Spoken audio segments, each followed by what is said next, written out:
एक ताज खान नाम के भक्त थे। करौली में पोस्ट ऑफिस में काम करते थे, चिट्ठियां इधर उधर पहुंचाने की। ये अच्छे मुसलमान थे।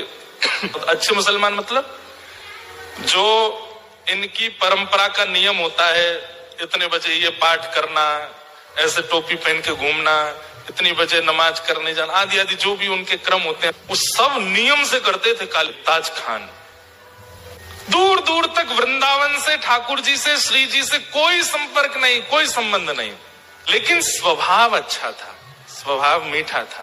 बल्कि इन्होंने अपने डाकघर के जो मुखिया थे उनसे कह करके कि मुझे इतने बजे नमाज के लिए जाना होता, मुझे जाने दिया जाए, जाते थे। और जो भी इनके ग्रंथ होते हैं उनको पढ़ते रहते थे, खूब अच्छे से अपने धर्म का पालन करते थे। लेकिन मदन मोहन जी बड़े टेढ़े ठाकुर, इनके मन में आ गया कि इसको अपना बनाना है मुझे। एक बार एक चिट्ठी आई मदन मोहन जी के गोस्वामी जी की, और ये चिट्ठी बांटने यही जाते थे सब जगह। तो जैसे ही ये मदन मोहन जी के गोस्वामी जी की चिट्ठी लेकर के जैसे ही सीढ़ी चढ़ने लगे ऊपर,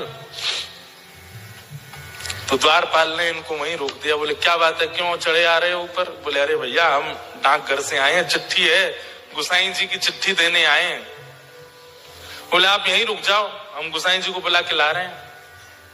अब वो द्वारपाल भीतर गया, पीछे जाकर के जाने ऐसी कोई क्या व्यवस्था उसको लगी, वो वहीं व्यस्त हो गया उसको करने में, गोसाई जी को बुलाना ही भूल गया। अभी बाहर खड़े खड़े प्रतीक्षा करें, दोपहर हो रही है, इतनी तेज धूप पड़ रही है, अभी तक आए नहीं। थोड़ी देर प्रतीक्षा करने के बाद इन्होंने द्वार खोला, मंदिर का मुख्य द्वार बाहर वाला खोला, खोल करके भीतर प्रवेश कर गए।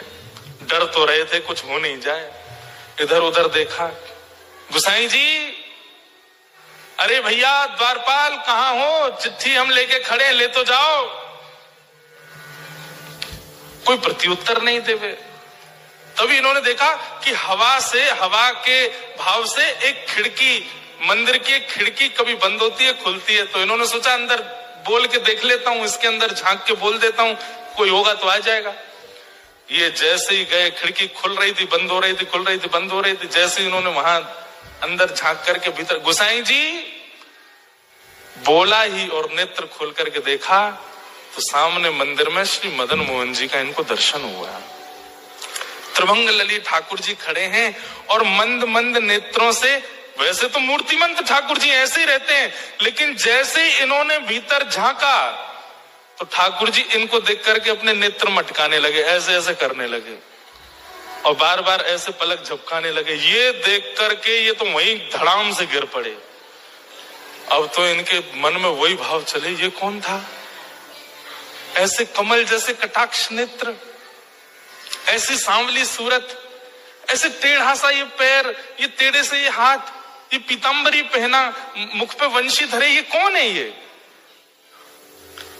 इन्होंने जैसे तैसे अपने आप को उठाया, जैसे पुनः चढ़ने लगे, इतने में ही द्वारपाल आ गया। ए, तुमको मना किया था भीतर मत आना, तुम भीतर घुसे चले आए। भैया तेरे हाथ जोड़, एक बार देखने दे, मैं चला जाऊंगा, मैं मेरे को नहीं आऊंगा, दोबारा नहीं आऊंगा, एक बार देखने। बोल बिल्कुल नहीं, निकलो यहां से बाहर। जैसे किसी प्यासे को 2 बूंद पानी पिला करके पानी दूर कर लिया जाए, वो स्थिति हो। चिट्ठी देकर के द्वारपाल को ये तो चले गए, लेकिन मन चुरा लिया ठाकुर जी ने। मेरो मन गिरधर छवि पे अटक्यो। काले खां चले गए, लेकिन अब चल रहे हैं तो भी नेत्र बंद करते हैं तो वही स्वरूप दिखाई दे रहा है। वो नेत्र अपने ऐसे ऐसे मटका रहे थे, वो अनुभव आ रहा है। एक जगह बैठे रह जाते हैं, सोचते रहते हैं ये कौन था, ये ग्वारिया बालक कौन था, ये सांवरा सलोना कौन था। आज तक कभी अपने नमाज के समय में, अपनी दिनचर्या में कभी बदल फेर नहीं हुआ, लेकिन अब करने कुछ और जाते हैं, करने कुछ और लग जाते हैं।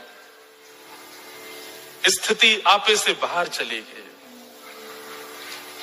अब तो ये मदन मोहन जी के मंदिर की जो सीढ़ियां थी, वहां से जब निकलते तो नीचे से देखते रहते, कब बुलाएंगे मुझे, कब स्वीकार करेंगे मुझे, कब दर्शन देंगे मुझे। बहुत दिन तक प्रयास किया कि ये मुझे कैसे भी ऊपर बुला लें, एक बार अपनी रूप छटा दिखा दें, लेकिन ठाकुर जी तो उनका स्वभाव है तड़पाना। जब नहीं दर्शन हुए तो एक दिन काले खां ने कसम खा ली, बोले ठाकुर जी या तो मुझे दिख जाओ, या तो मुझे मिल जाओ, नहीं तो मैं अनशन व्रत पर बैठा हूं, मृत्यु पर्यंत प्राण त्याग दूंगा। ऐसी स्थिति हो गई।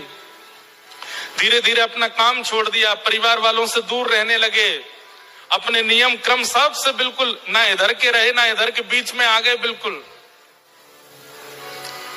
स्थिति अवर्णनीय हो गई। एक दिन, 2 दिन, 3 दिन व्यतीत हो गए भोजन किए बिना। 3 दिन बाद श्री मदन मोहन लाल जी को बड़ी दया आ गई। बोले कि भूखा प्यासा बैठा है। अब ये भी तो बात है कि जैसे हम लोगों को तो पता है कि ठाकुर जी को मनाना है तो हम कथा में चले जाएं, ठाकुर जी को मनाना है तो संतों को भोजन करा दो, ठाकुर जी को मनाना है तो परिक्रमा करे आओ, ठाकुर जी को मनाना है तो यज्ञ कर लो। अब काले खां को तो कुछ पता भी नहीं है, वो तो जाति धर्म से भी अलग है, उसको पता ही नहीं है क्या करना पड़ता है ठाकुर जी को रिझाने मनाने के लिए। उसके पास यही तरीका था, ठाकुर जी के आगे कसम खाली, बोले मैं प्राण त्याग दूंगा, मुझे मिलो नहीं तो। 3 दिन जब बीत गए बिना कुछ खाए पिए, तो रात में जब मंदिर बंद हुआ, मंदिर बंद होते सब गुसाई आदि सब चले गए, तो श्री मदन मोहन लाल जी अपने गहने जेवर आदि सब उतार करके एक सामान्य से ग्वारिया का रूप धारण किया। एक धोती पहनी, बगलबंदी पहनी, सिर पर एक स्वाफा बांधा, बिल्कुल ऐसे हो गए साधारण से। और जो भोजन की थाली श्री मदन मोहन जी की रात में रखी जाती थी, बंटा भोग बोलते हैं उसको, श्री मदन मोहन लाल जी का जो रखा था, ठाकुर जी ने उसको उठाया खुद और निकल पड़े काले खां के पास। यहां पर मरणासन अवस्था में काले खां बैठा है, गला सूख गया है, आंखें मरने को हो रही हैं। और उस समय पर द्वार पर दस्तक होती है, खटखटाने की आवाज आती है। काले खां जैसे तैसे खिसक करके जाता है। जैसे ही द्वार खोलता है तभी सामने देखता है एक नन्हा सा कुमार बालक, आयु होगी 8-9 वर्ष की, सिर पर स्वाफा बांध करके और ऐसे कमर पर अपने थाली लेकर के और दूसरे कमर पर हाथ धर के द्वार पे आके खड़े हो गए और आकर के बोले, तुम्हारा नाम काले खां है? काले खां बोले, हाँ भैया मेरा नाम काले खां, पर तुम कौन हो? और ये इतने सुंदर हो, इतने प्यारे हो, तुम्हारी मैया नहीं है, तुम्हारे पिताजी नहीं है जो आधी रात में तुमको अकेला छोड़ दिया? अरे हम देखने में छोटे लगते हैं, वास्तव में तो श्री मदन मोहन जी मंदिर के हम टहलुआ हैं, रात भर चौकीदारी करते हैं। डोल टहलुआ कहते हैं, जो टहल टहल करके रखवाली करे। कई लोग होते हैं ना, उम्र तो बड़ी होती है दिखने में, वही है हमारा भी, उम्र तो हमारी बहुत है। कितनी उम्र होगी? बोले गिन नहीं पाओगे, 2-3 हजार साल के तो हैं हम। तो काले खां बोला मजाक कर रहा है भाई, छोटा बालक है, बड़ी बड़ी बात कर रहा है। अच्छा भैया मदन मोहन जी मंदिर से आए? बोले हाँ। क्यों आए? बोले को वहां के जो गोस्वामी जी है ना, पता नहीं उनके मन में क्या बात आई, मेरे को आकर के थाल पकड़ा दी और बोले जाओ जाकर के काले खां को प्रसाद दे आओ। बोल दो मदन मोहन जी ने प्रसाद भेजा। काले खां बोले सुनो, इसको तुरंत वापस ले जाओ, एक कौर नहीं खाऊंगा इसमें से। ये मैं सब जानता हूं ये लीला कौन कर रहा है, ये वही छलिया, वही कपटी, वही मरकट बंधु, मुझे एक झलक दिखा करके इतना परेशान कर दिया और अब मेरे अनशन को तोड़वाने के लिए थाल भेज दी है।